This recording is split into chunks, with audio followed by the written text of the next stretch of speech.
வணக்கம் ஃப்ரெண்ட்ஸ். இந்த வீடியோ என்னன்னு பார்த்தீங்கன்னா 51A அடிப்படை கடமைகள்.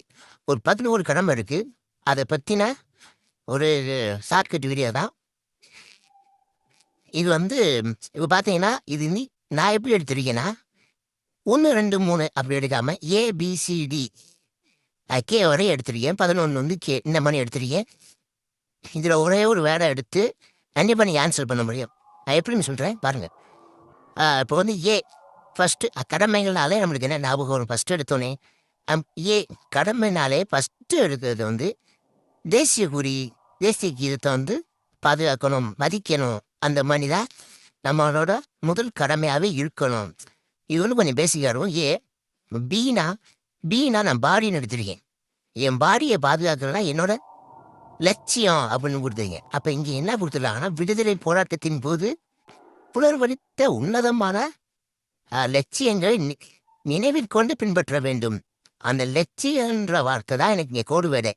எப்படின்னா பீனா பாடி, என் பாடியை பாதுகாக்கிறதா என்னோட லட்சியம் அப்படின்ற மாதிரி எடுத்திருக்கேன். அடுத்து சி இங்கே 3வது லெட்டராக இருக்குது. அதே மாதிரி இதில் பார்த்தீங்கன்னா ஒரு 3 வேர்டு இருக்கும். இறையாண்மை, ஒருமைப்பாடு, ஒற்றுமை சொல்லி. அப்போ இந்த 3 வேர்டு தான் எனக்கு அதில் ஒரு கோடு வேர்டு. சி இறையாண்மை, ஒருமைப்பாடு, ஒற்றுமை. அடுத்து 4 என்னன்னா டினா டிஃபென்ஸ்னு வச்சுக்கோங்க. D for defence. டிஃபென்ஸ்னா என்ன? பாதுகாப்பு. அப்போ தேவையை எப்படி நாட்டின் பாதுகாப்பு பணியிலிருந்து ஈடுபடணும் அப்படின்ற மாதிரி. அடுத்து 5 ஈன்னு யாரை சொல்லுவாங்க? பெண்களை கேள்வி பண்ணுவாங்க அப்படின்னு சொல்லி. அப்போ பெண்களை இழிவு செய்யும் செயல்களை விட்டொழிக்க வேண்டும். அதை தான் எடுத்துக்கணும் நம்ம. இந்த ஈன்ற வார்த்தை நம்மளுக்கு கோடோடு எங்கே போயிடணும்னா டேரெக்டாக ஈனா யார் பண்ணுவா? ஈன்னு பெண்களை பார்த்து பல்ல இடிப்பாங்க அப்படின்ற ஞாபகத்தில் பெண்களை இழிவு செய்யும் செயல்களை விட்டொழிய வேண்டும். இப்போ நீங்கள் கொஸ்டின் மேக் பண்ணுறதை பார்த்தீங்கன்னா எப்பயுமே ஃபுல்லாக எடுத்து தான் வைப்பாங்க. இப்போ உங்களுக்கு உதாரணம் சொல்ல போதுன்னா, நமது கூட்டு பண்பாட்டு மரபினை போற்றி பாதுகாக்க வேண்டும். கூட்டு பண்பாட்டு மரபின் அப்படின்ற வேர்டு இருக்குது தெரியுமா? அது கண்டிப்பாக வரும். அப்போ இதற்குரிய கோடு வேர்டு தான் அதில் இருக்கும். இப்போ அடுத்து அதான் பார்க்க போகிறோம். இப்போ ஈக்கு எஃப் கூட்டு பண்பாட்டு மரபு, பண்பாடு மரபு இப்படின்னு வந்துச்சா? எஃப் பார் ஃபங்க்ஷன் அப்படின்னு வச்சுருக்கேன். ஃபங்க்ஷன்னா ஒரு விழா. அப்போ நம்ம பண்பாட்டு மரபை போற்றி பாதுகாக்க வேண்டும். அந்த ஃபங்க்ஷனை பாதுகாக்கணும் அப்படின்னு மரபை அப்படின்னு எஃப். அது ஜினானே கிரீன் கலரில் என்ன இருக்கும்? காடு, ஏரி, ஆறு, இந்த இயற்கை சூழ்ந்த உயிரினங்கள்லாம். ஜி ஃபார் கிரீன் அப்படி வச்சுருக்கேன். அடுத்து ஹெச்னா ஹியூமனிட்டி. அதில் மனிதநேயம்ன்ற ஒரு வார்த்தை வரும். ஹெச்னா ஹியூமனிட்டி, மனிதநேயம், பகுத்தறிவு அப்படின்ற ஒரு வார்த்தை வரும். சரி, அடுத்து ஐன்றது இங்கே ஐ படத்தை எடுத்துருக்கேன். ஐ படத்தில் என்ன வன்முறை அதிகமாக இருக்கும். பொது சொத்து ரொம்ப அடிக்காங்க. அவர் வன்முறை சந்தை காட்சியில் அதிகமாக இருக்கும். ஐ படத்தில் வன்முறைகள் அதிகமாக இருக்கும் அப்படின்னா ஐ. அது ஜேன்றது நான் இங்கே என்ன ஜின்னு எடுத்திருக்கேன். ஜி யாரு? நம்ம நாட்டோட பிரதமர். அப்போ ஜி என்ன பண்ணாருன்னா, மிக சிறந்த நிலையை அடைய முயல்வதன் மூலம் நாட்டின் மேம்பாட்டிற்கு முயல வேண்டும். தனிப்பட்ட கூட்டாகவும் மிக சிறந்த நிலையை அடையணும்.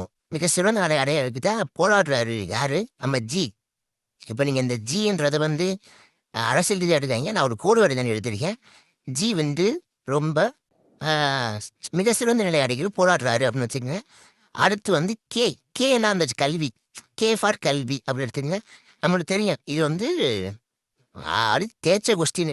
இந்த 6 முதல் 14 வயது உள்ள குழந்தைகளின் பெற்றோருக்கு காப்பாளர் குழந்தையின் கல்விக்கான வாய்ப்புகளை செய்திட வேண்டும். அது கே 1. இப்போ ஏபிசிடி கே வரை நான் சொல்லிட்டேன். இப்போ ஃபாஸ்ட்டாக சொல்லணும் பார்த்தீங்கன்னா ஏ ஃபஸ்ட்டு என்னது? தேசிய பாடல் கீதம் முடிஞ்சு. அது பினா பாடியை பாதுகாக்கணும். பாடியை பாதுகாக்கலாம் என்னோட லட்சியம் அப்படின்னு முடிஞ்சிட்டேன். சி 3. அப்போ இறையாண்மை, ஒற்றுமை, ஒருமைப்பாடு முடிஞ்சு. அது டியை பொறுத்தவரை என்னது? டினா டிஃபென்ஸு, பாதுகாப்பு பண்ணி ஈடுபட வேண்டிய நாட்டு தேவைப்படும். அடுத்து ஈன்னு யார் பண்ணுவோம்? பெண்களை பல்ல கட்டக்கூடாது. அப்போ பெண்களை ஈவு செய்யக்கூடாது. அடுத்து எஃப்னு பார்த்தீங்கன்னா ஃபங்க்ஷன் மோடு, கூட்டு மரபினை பாதுகாக்க வேண்டும். அது ஜீனா கிரீன்னா காடு. அடுத்து ஹெச்னா ஹியூமனிட்டி, மனிதநேயம். அது ஐ படுத்துறதுனா வன்முறை அதிகமாக இருக்கும். அடுத்து வந்து ஜி ஜி ஜே ஜே வந்து ஜி சொன்னேன். ஜி என்ன பண்ணுவார், நாட்டின் உன்னதமான நிலையை வந்து அடைய வந்து பாடுபடுவார். அப்படின்னா அது வந்து கே கே வந்து என்ன சொன்னோம், கல்வி. கேனா கல்வி. அவ்வளோதான் ஃப்ரெண்ட்ஸ். அவ்வளோதான் எனக்கு தெரிஞ்ச ஒரு சின்ன ஒரு சாக்கத்தை ஷேர் பண்ணேன். அடுத்தடுத்து கொஞ்சம் சப்போர்ட் பண்ணுங்கள். சப்போர்ட் பண்ணால் கண்டிப்பாக வந்து நான் அடுத்தடுத்த நிறையா சாக்கெட் போடுறேன். ஆர்டிக்கலில் இருக்கட்டும், சயின்ஸு, சோசியல் எல்லாத்துலேயுமே தெரிஞ்ச சின்ன சின்ன சாக்கெட்ஸை வந்து நான் சொல்கிறேன்.